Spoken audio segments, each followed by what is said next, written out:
All right, LMS followers, here we are again today in another segment, and today we want to talk about failure. Everybody has failure. I don't care who you are, where you started.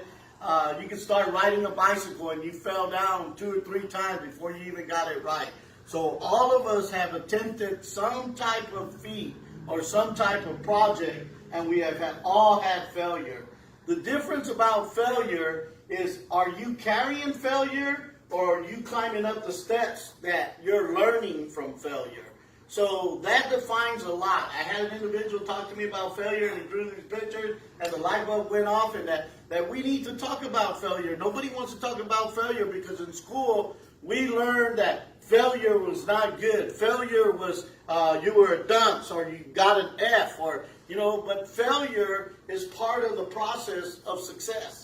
So you have to have failure in order to succeed. Now, in the 80s, when I got into tow truck business, it felt like everything I touched turned to gold. And boy, I was making my first million at 23. Who knew the oil was going to crash? Who knew that Houston was going to bomb out with the oil? What does oil got to do with the body shop and the tow truck business? For me, nothing, but everything was involved with oil here in Houston. So at the time, in 1988, I filed bankruptcy for $250,000.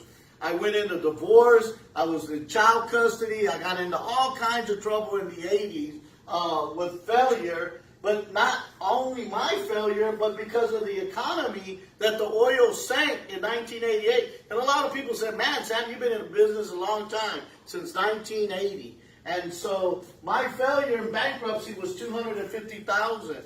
Now, you expect that I would have learned a lot, which I did. But then in 2009 with the crash, who knew the housing was going to crash? Who could foretell the crash of the housing? And so all I did in 2009 was add a 0 and change the comma to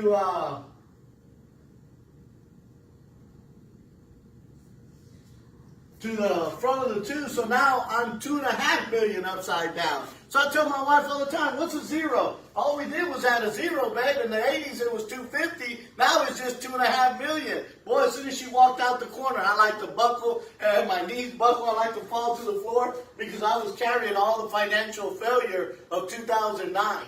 But then I started reading books, and a friend of mine started telling me that failure is part of the process. Failure is the way we accept that failure and what we learn from it so that we can move forward. So until Saturday at 10 a.m., 3800 Hopper Road at 281-977-6572, we'll see you then.